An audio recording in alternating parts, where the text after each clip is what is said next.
From the city of Peaky Blinders, Birmingham, England, I would like to introduce you to Paddy Danda.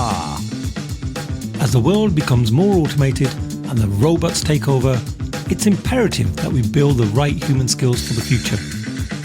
So pull up a chair, grab a samosa or two, and make yourself very uncomfortable.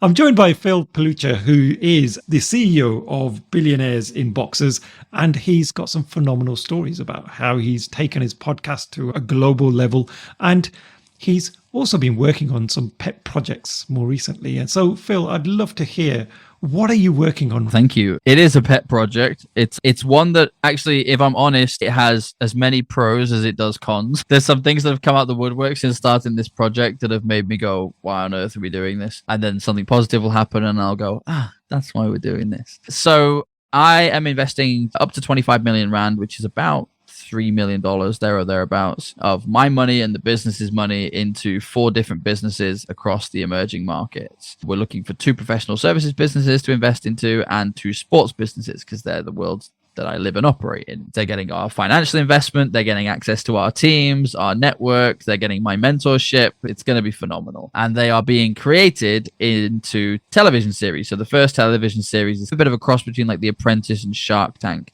which is people coming in, pitching their ideas, going through a series of challenges, and then we will select the winning 4 businesses from the applicants. And that starts recording in April next year, which I'm really excited about. The second television series starts immediately after that, which is that the winners will then get access to our podcast network, television network, broadcast network, and our streaming sites, and get content created about our first year in business together with my mentorship, with our additional cash for their advertising and spend, with introductions to the international market, and with access to our wider Billionaires in Boxers family and businesses as well. So I'm apprehensive, but I'm also really excited. Like I said, I think sometimes I feel like I've bitten off way more than I could chew. I think the first moment I realized this was we did one radio show in South Africa and we received about 40,000 applications and nearly broke my email inbox and was like, oh, this is going to be bigger than I thought. And that scared me. Plus, then I've now had to hire several people to manage all of my social media feeds for me because people keep trying to talk to me. It's like, can we talk about this? And it's like, no, I don't have time. There's not enough hours in the day. And then people get annoyed if you don't respond to them as well. It's like, I messaged you an hour ago and I'm like, okay, so I don't know what you want me to say about that. But no, I'm excited about it. These are incredible regions with some truly special and talented entrepreneurs who, due to circumstances outside of their control, often that they were born into, have not had the ability to actualize their dreams, but they have business models and concepts that could genuinely change and shape the world that we live in for the better, if only somebody could shine a spotlight on them and give them the funding that they need to make that dream a reality. And that's where I come in. And I'm not trying to be the savior. I'm trying to play my own small part in that success, but I'm also hoping that I can set a bit of a precedent so that other Western entrepreneurs can see the opportunities in these regions off the back of what we do, so that they want to go and get involved in their own journeys, which can only inevitably help those communities and create more jobs and do some amazing things. Wow, that's like Elon Musk wanting to go out onto Mars. Like, you've just put this huge challenge there for you. And I've only got admiration for you because, you know, sometimes we have these wacky ideas and people go, don't be silly. But to hear what you're doing is absolutely amazing. I mean, dream big, and it sounds like it's all coming together. Just to give some of the listeners some context around just the scale of this, what sort of TV networks, channels, etc. will this be aired on, and where can we look out for this? Great questions. So, I mean, we have obviously have our own broadcast network, and they're getting first dibs on a lot of the content, naturally. So that reaches 26 million homes across the emerging markets. But we've also recently bought out a number of streaming channels that it will go on to on Roku, Amazon Fire, and Apple TV, so that people are going to be able to watch that globally. I think 70% plus of our customer base and our audience is North America, and it won't air on their TV. So it needs to be on the streaming channels and networks there. But this is very much about globalization and about, you know, introductions to key markets. You know, taking South Africa, for example, because that's where my wife's from, there is no middle class. It's the haves and the have-nots, and that's difficult to see. I think is the first thing that you say, and sometimes it feels a little bit helpless. But it's also the fact that there are self-imposed limitations by the people who live there. You know, most people in that situation think, I can't be an entrepreneur, I can't grow this dream, I can't do this business because look at where I was born into. But even the people who don't have that limitation, they've imposed another one. They'll say, oh no, I can own a business and I can work with the rest of South Africa. It's like, why can't you work globally? Why can't you be the number one firm in the world for this? Why can't you be a household name? You know, I often talk to people about the fact that the South African rand is incredibly weak. So don't earn rand, earn dollars and spend rand. It goes so much further. So how do we introduce you to those markets? And people are often incredibly surprised to learn that the easiest way to move into markets internationally is through networking. Right? It's about who do you know in that market that already has access? How do you create a strategic alliance, a key partnership, whatever this is, a distribution chain, just something that's going to allow you to access that market. You know, if I wanted to start working in China again, my first approach would not be how do I get 100,000 people to know who I am in China? It's how do I go and find two people that each have 50,000 people in their audience to introduce me to 100,000 people in China. And it's about helping people to understand that, giving them access to our already existing network, which is a real leg up and a booster for them. So they don't even have to create the networks. They just come and join ours. And I'm excited by it. It will also be aired in part. There'll be interviews and discussions about it that will happen on our podcast and on our global radio stations as well. So there'll be a lot of content happening here, and I also suspect a lot of it's going to end up being put on my LinkedIn profile, as my team keep telling me we need to do. But there was lots of ways that you'll be able to get involved and come and experience this for sure. Oh, fantastic. And what do you see as some of the biggest challenges for this project? I'm a very empathetic kind of guy. I think it's probably one of the biggest challenges. So the hardest part is I've already tried to change it twice, and thankfully I have a good team around me that won't let me. But maybe we can invest in 8. You know, maybe it shouldn't be 4. Maybe we could do 10. And they're like, will you just do 4 for now, please? Just stick to what you've said you're going to do. Stop moving the goalposts. And that's coming out of the fact that I'm meeting great people and going, I want to help more. But at the same time, I think what I've had to tell myself is I'd rather do it with the 4 and make it incredibly successful than do it with 10 and it not be as successful as it deserves to be, because that's not helping anybody. So that's definitely a challenge. Running a business internationally full time, in fact, 2 businesses internationally full time with lots of members of staff, you know, over 24 staff members, and trying to run this TV series whilst investing in these 4 businesses and mentor them is a lot, especially for a guy who works 3 days a week. So there's been one of the challenges has been sticking to my 3-day-a-week rule. Occasionally, are they long days, those 3 days, or? Not particularly, actually. So one of the things that I realized that I wasn't doing very well as an entrepreneur was I was working sort of 5 or 6 days a week, 12 to 15 hours a day. And what I realized was that I actually wasn't all that productive because I was burning the candle at both ends. I was tired. I was fed up. I was starting to resent what I did. And actually, by taking it down to 3 days a week where I work, I mean, might sound long for some people, but maybe like a 10-hour day, maybe like an 8 to 10-hour day. I can give 100% of myself to everything I'm doing, every project, every conversation. I can give 100% of myself. And that's where I'm most effective. So the irony is, since going down to working, so let's say 8 hours a day, 3 days a week, from 6 days a week, 15 hours a day, we make more money, we're more profitable, we're more successful, we achieve better results. So I am, don't get me started on this hustle mentality. I am very anti this hustle lifestyle that people are teaching. I truly believe that one of the most important components for success is rest. And it's the one thing that nobody's talking about. And that's scary. But I don't want to give more of my time. A, because I like the fact that I get to spend lots of time with my wife and children, which is beautiful. But also the fact that I think if I gave more of my time, it would no longer be at 100%. Somebody's going to get 70% of me. Somebody might even get 50% of me. And that's not fair. Every conversation that I have, every relationship that I have, that person deserves 100% of me. And I give as much time as I can. That still allows me to give 100% to each person. It just reminded me the other day, I was looking at some of these clips on TikTok, and Joe Biden has been doing these interviews, and on one of them, he's practically falling asleep on TV, which you just look at that and go, oh my God, how can he do that? But I presume, you know, some of these leaders are just doing some crazy hours. I can't even imagine their schedules. But it's not even productive. I mean, like that. I mean, in different settings, we wouldn't allow that to happen. So if we had a loved one who, had been on the go for 12 to 15 hours and were falling asleep in the middle of a conversation, you wouldn't let them get behind the wheel of a car and drive you somewhere, would you? You'd go, no chance. You're knackered. Let me drive, right? But the president of the United States, who has access to a nuclear armory, no, it's fine that he's half asleep and not getting his rest properly. It's terrifying. So you won't let him in a car, but let him near nuclear weapons. That's brilliant. And that's not a dig at Joe Biden. I'm staying out of that politically entirely. But the point is, it doesn't matter who the leader is. You need them giving 100% to the country. And if that person or their business or their relationship or whatever, and people don't often have 100% left to give because they're burning the candle at both ends. So rest and recovery is such a huge component for success. It's unbelievable.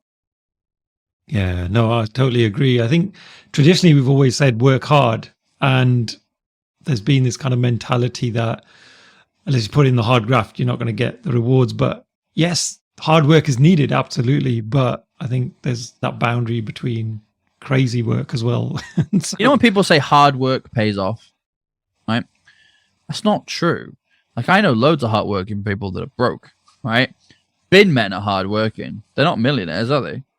Warren Buffett doesn't particularly strike me as somebody very hardworking. He's worth billions, right? So it's not about working hard. It's about working smart. And we've all heard that before, but very few of us actually take the time to think, what does that actually mean? And a great practical exercise that I did in my business, for example, and your listeners can do the same, is I wrote down, what is the core fill activity? What are the things that only I can do in my business? Nobody else can touch them. Right. And I wrote them down. And then I wrote down a list of everything else that happens in my business. And now I have a list of things that I need other people to do, either by hiring people, by creating strategic partnerships.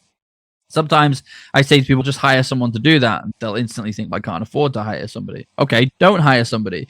Partner with somebody whose superpower is that bit. You can focus on your superpower. They can focus on theirs. Great example of this, and I use sports analogies all the time. We're both big Liverpool fans, right? So let's use Liverpool as an example. If Luis Diaz can score some goals, he's pretty good at scoring goals, but he's much better at crossing the ball. He's a phenomenal winger. Same with Trent Alexander-Arnold. Fantastic, running down the wing, put the cross into the box. Phenomenal at it. Not that great at goal scoring. Doesn't score every game. You couldn't expect him to. He's never going to be your main goal scorer. Whereas Darwin Núñez, phenomenal goal scorer, doing really well. Put the ball in the box. He's going to have a lot of shots. He's going to score some goals.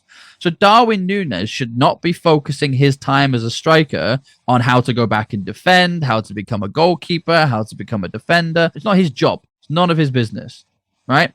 Yeah. Just like Virgil van Dijk should not be spending all of his time as a defender learning how to score more goals, because that's not his job. His job is to stop the goals. So business is a team sport, and you can't play all the positions on the field by yourself. That's why Argentina have never won the World Cup, because Lionel Messi can't do it all himself, right? It's not possible. You have to be surrounded by people who are equally as good at their bit as you are at yours. And the first step to doing that is identifying, what position do I play? What's my superpower that I need to focus on? And who do I need to surround myself with in order that I can focus on that? And if you take those steps, either through partnering with people, and I've created some great partnerships over the years, even gone into new projects with people and gone, let's split it 50-50. I'm phenomenal at lead gen. You're phenomenal at the admin and delivery off the back end. I'll get the people. You manage them through. We'll split the money 50-50. Both parties are happy because we both get to focus on the bit that we're best at. Business is incredibly simple until idiots overcomplicate it. Hi folks, sorry for the quick interruption, but before we continue with this awesome episode, I have a huge favor to ask. If you're enjoying these conversations and you're finding it's giving you value in your daily challenges, then I'd be extremely grateful if you could leave a short review and subscribe to whichever platform you're either watching or listening to this episode on. That's it. Let's get back into the episode. Oh, no, I love that. And I love that football analogy. I think you're absolutely right on that. Phil, I was just thinking about my children, and my children are quite young yet. I've got a 10-year-old boy and a 13-year-old daughter. And especially my daughter now, she's starting to think about, where does she want to head? I know it's way early for her yet, but I'm always thinking as a parent, how do I help her in the best possible way? And you've got kids, you mentioned as well. So for that next generation, I mean, you're a tremendously successful guy. What advice do you have for those kids? Would it be to follow that traditional pathway of get a good education, get a good degree, figure out what you want to do? Or would it be some other path? It's an interesting topic of conversation. So I have a book coming out next year called The Underdog Champion, going from unknown to unrivaled. And I didn't realize until I read the manuscript back that I spent 2 whole chapters yelling at the educational system. Somebody asked me a question about it and I ended up getting on a rant, and now it turned into 2 chapters of the book. But I don't feel that our educational system prepares children for entrepreneurship. I really don't. In fact, I'm not even sure that our education system really prepares children for the world that we currently live in. It feels like an offspill of the Industrial Revolution. Do as you're told, recite facts, move to the city, work in an office, do your job, get your gold watch at the end, and then die. And that doesn't exist anymore. That 50-year career where you get your gold watch and everything else, that world doesn't exist. That world didn't really even exist for our parents. It was a myth at that point, but for their parents, sure. But for our children, no chance.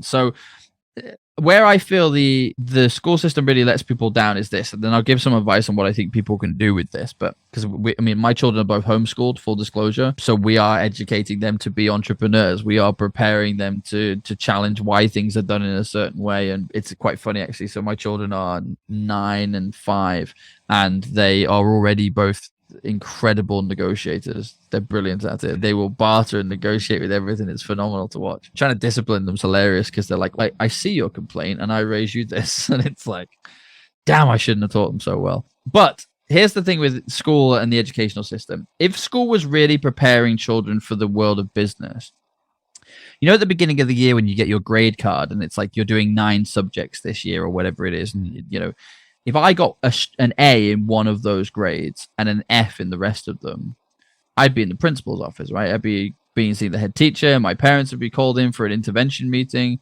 He's doing really well in this subject. He sucks at everything else. But that in entrepreneurship makes me a millionaire.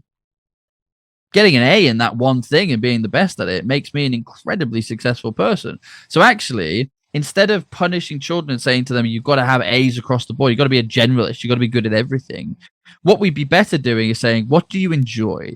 What's the things that actually get you excited, that you're motivated to go and learn about?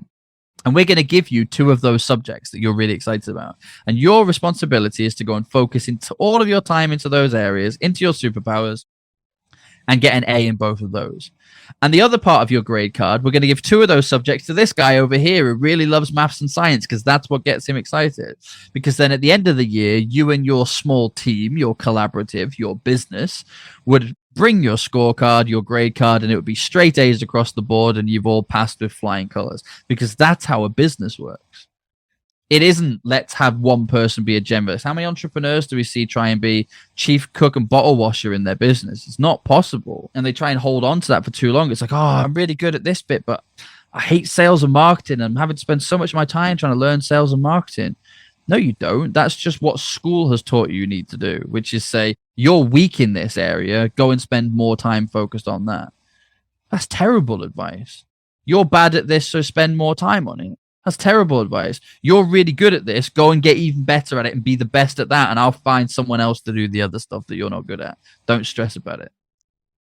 That makes far more sense. So one of the things I would say is I'm not going to tell everyone to leave the education system. I'm not starting some sort of revolution. I might build a school at one point and then I'll tell you to come and join my entrepreneur school, but I'm not right now. Too many projects on the go. But I would say this. I would say networking and learning and allowing them to embrace the things that they are passionate about is the number one thing that you can do. Even if that thing is not going to be their career. I think you said your daughter was 10, right? At 13, yeah. 13. So the things that your daughter does at 13 might not be the things that she wants to be doing at 23, at 33. I mean, I meet 40 and 50-year-olds that tell me they don't know what they want to be when they grow up, right?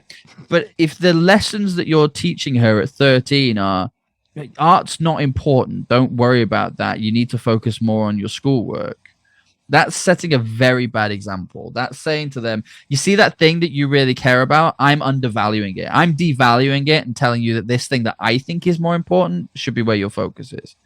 And that's really unfair to do for 2 reasons. Number one, they stop looking for their passion because they start seeing it as quote unquote a waste of time, because that's what they've been told it is. And number two is, by saying don't focus on your passion, focus on your schoolwork, you're also setting them up for failure, because the days of graduating school, going to a great university and being guaranteed a job no longer exist. They don't exist anymore. So it's better that they embrace the thing that they're good at. I'm not saying don't learn to read and write, by the way. I'm talking about once you've got the core fundamental skills, that's great. But, how much stuff did we learn in school that, unless it was ever going to be your career, is not helpful? I don't need to know about rock formations. Pythagoras' theorem, I've never used it again ever since school. Algebra. I don't use algebra. I'm not a coder. If I wanted to go into coding, that would be phenomenal. I could really learn how to do that. I'm a business consultant. I don't need to know this stuff. Not relevant, right? So let them be children first and foremost, and encourage them to embrace the things that they are comfortable with and happy with and excited about. Get them used to feeling that level of excitement, because I promise you, we've all heard the saying, do something you love and you'll never work a day in your life. But then the very first thing we do is try and stop people from doing the things they love because we tell them it's not important. Those two things don't go together. So you either want them to be happy or you want them to be unhappy. And if you truly want them to be happy and successful, embrace and encourage the things that they are passionate about and that they are good at, and just let them explore. Love it.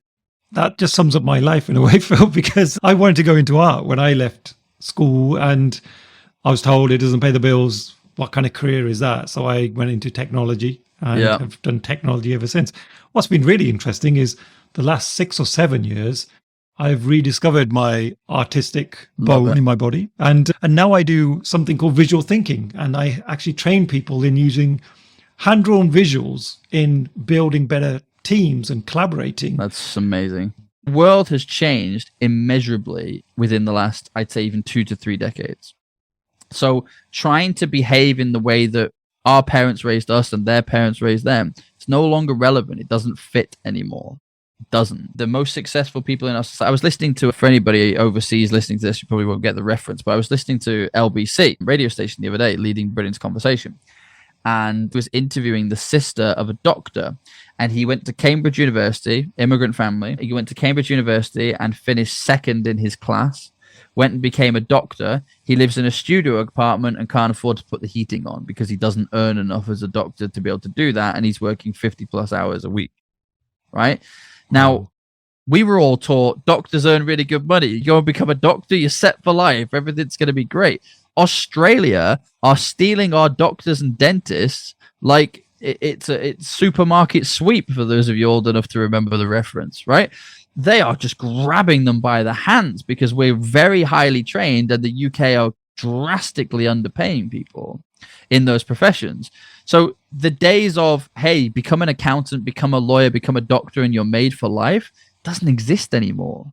It does not exist anymore. I mean, Paddy, I'm not going to ask you how old you are, but I imagine you're probably a similar age to me, in as much as, spending a lot of time on the computer. I was always told, what are you wasting your time on that box thing for? Get out and go meet people, go do things. Well, the people who spent loads of time with that box thing are now multimillionaire coders, developers, and tech entrepreneurs. So if they were told, well, that's never going to get you anywhere, messing around with that box thing, why would anybody want one of those in their house? You got to remember that everyone said that. Somebody once said that the television wouldn't work because it's too bulky and people don't want to see what they're listening to. It's incredible, isn't it? But there's always been something like this. It's like, that won't work because. Yeah. But that's always the reality. And people who ask you why you're doing something will always be the first to ask you how you did it. Absolutely. Phil, I could talk to you all day, but I appreciate you've got a busy life and, you've got young kids. So you need to get back to those as well. So I just want to give you the final word. In terms of the project that you're working on, I'm super excited for you, just as a listener, to be honest. I just think it's such a great thing that you're doing. Is there anything else you'd like to share with the listeners about what you're going to be embarking upon? So keep an eye out for the show, I think, is the first thing to say. It's called Future Billionaires in Boxers. It seems to make sense, right? I would definitely say check out the show notes below, and there'll be a link to my LinkedIn. Come and follow me on there. It's where we're going to be doing a lot of updates, drip feeding content. We also have a free networking event that attracts a couple of thousand people every month to come and play with us, called Profitable Networking Monthly.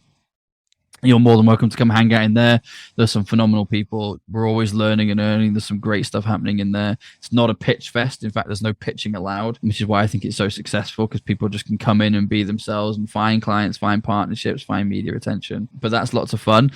There's one final thing I would say, and I should really message this guy and get like an affiliate link or commission or something, because I don't get that for him. But there's a book that I really like that I would recommend people pick up. It's a book called The Alter Ego Effect. The Alter Ego Effect. And you can't miss it. It's a bright yellow color. The Alter Ego Effect by a guy called Todd Herman. Now, the reason I love recommending that book so much is, for most people, the thing that stops them taking the initial action is imposter syndrome. It's fear. It's I can't do that. That's not me. That's for someone else. You mentioned it earlier. Like, lots of people have these big dreams, but then they never actually take any action on them. And the alter ego effect is about working with great people across business and sport, helping them to create an alter ego, the Clark Kent for Superman, right? That part that isn't afraid, that embraces this, that heads straight onto it. And it really allows you to tap into that inner power that's already inside you, set aside the imposter syndrome and the fear, and take the action. Because I guarantee there will be people listening to this right now that have ideas that have the power to impact and change the world for the better forever. And we may never get to hear about them because of your imposter syndrome and your fear. So I highly recommend you pick up that book, The Alter Ego Effect by Todd Herman. Develop your alter ego and then let me know what you do with it, because I'm excited to see the results. Oh, awesome. I'm going to definitely put that on my reading list for sure. So thank you so much, Phil. Really appreciate all of your insights. Good luck with everything you're doing, and I'll be keenly watching from the sidelines. But yeah, it sounds fantastic. Thank you once again. Thank you so much for having me. It's been a lot of fun. There you have it, folks. It's the end of another insightful episode. And as always, thank you so much for sticking around to listen to this episode and for helping support me and encouraging me to create more content for you guys. If you'd like to get in touch with me directly, you'll find my email address in the show notes, or equally head over to the website and click on the contact link. And I promise I will respond to every single message I receive.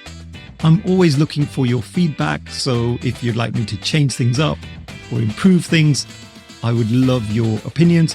If there are topics that you would like us to do future episodes on, or there are other great speakers that you are aware of, then please do mention them, and we'll see if we can make it happen. Thank you once again.